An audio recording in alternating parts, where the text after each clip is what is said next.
안녕하십니까. 한의계의 주요 이슈 키워드를 발췌하여 여러분들께 알기 쉽게 설명해드리는 한의학 이슈 브리핑 세 번째 시간입니다. 저는 MC를 맡은 대한한의사협회 최건희 상근한의사입니다. 오늘 이슈 브리핑을 해주실 분을 소개시켜드리도록 하겠습니다. 대한한의사협회 방대건 수석부회장님이십니다. 안녕하세요. 예, 반갑습니다. 대한한의사협회 수석부회장 방대건입니다. 다시 만나 뵙게 돼서 반갑습니다. 오늘 한의학 이슈 브리핑으로 준비한 키워드는 한의사의 전문의약품 사용입니다. 전문의약품은 무엇이고 한의사의 전문의약품 사용이 왜 이슈가 되는지 알아보도록 하겠습니다. 수석부회장님, 우선 의약품이라는 분류가 여러 가지가 되어 있는데요. 소개 부탁드리겠습니다. 예, 약사법상으로 그 의약품은 크게 일반 의약품과 전문 의약품으로 나뉘어집니다. 일반 의약품은 의사의 처방 없이 그 환자가 약국에서 구입할 수 있는 약들이고, 전문 의약품은 반드시 의사의 처방전이 있어야만 구입할 수 있는 그런 약입니다. 한약에도 일반 의약품과 전문 의약품 구분이 있습니다.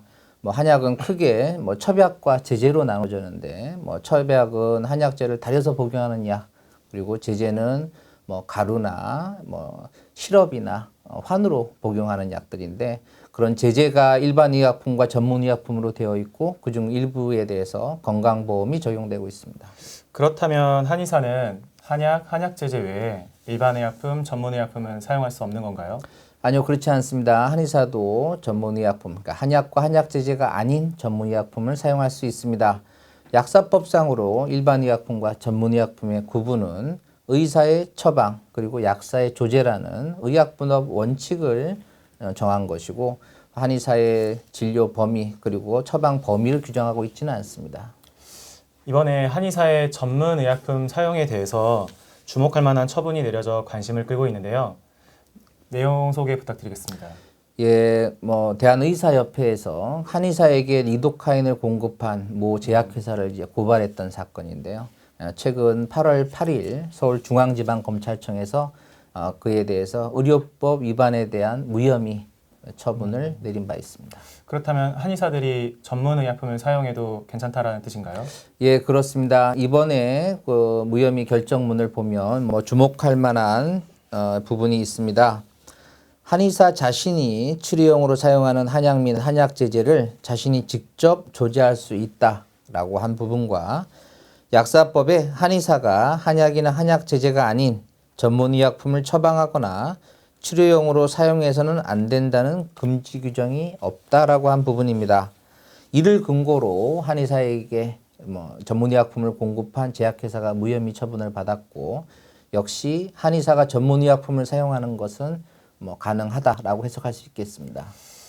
이번에 무혐의 처분을 받은 전문의약품은 리도카인인데요. 이 외에 한의사들이 사용하고 있는 전문의약품은 또 어떤 것들이 있을까요? 예, 한의사가 사용하는 전문의약품은 크게 세 가지 카테고리로 구분할 수 있겠습니다.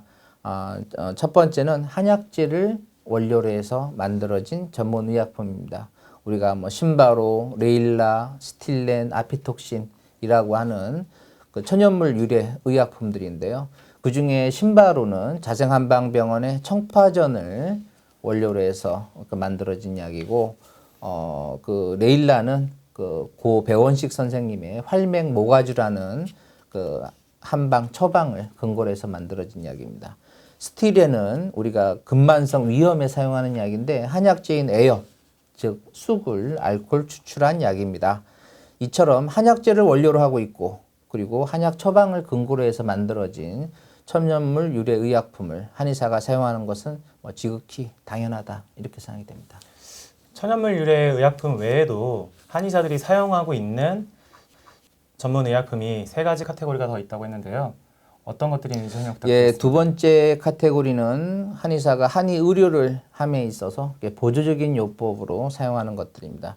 이번 리도카인처럼 한의사가 봉침, 매선, 침도, 습식 부항을 하면서 나타나는 수반되는 환자의 통증을 좀 경감시켜주기 위한 그런 보조적인 목적으로 리도카인을 사용하는 경우, 그 다음에 한의사가 침이나 부항을 하기 전후에 피부 소독을 위해서 알코올, 태고, 보릭 이런 것들을 사용하는 경우, 그리고 피부의 상처를 소독하기 위해서 우리가 멸균 생리식염수를 사용하는 경우들이 그 두 번째 경우라고 하겠습니다.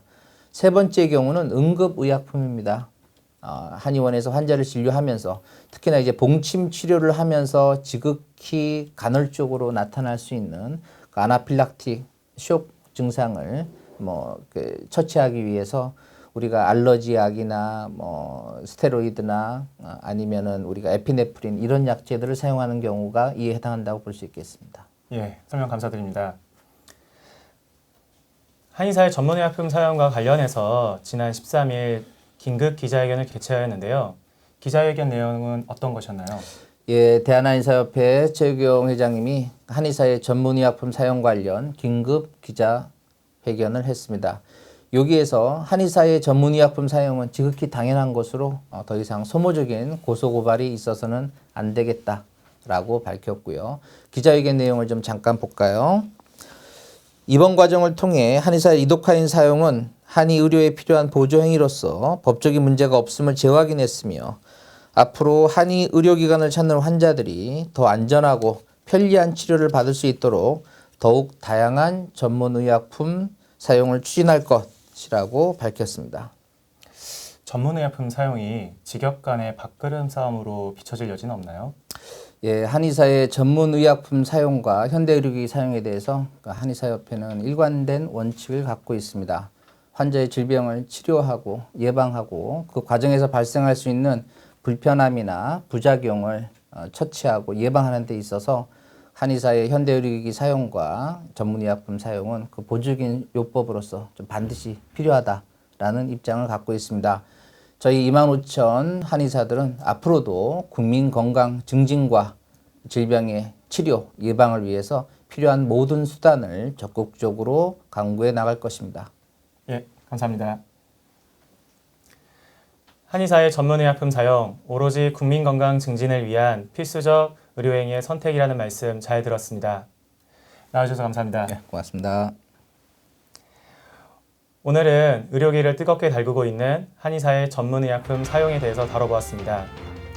한의학 이슈 브리핑 다음 시간에 다시 찾아뵙겠습니다. 감사합니다.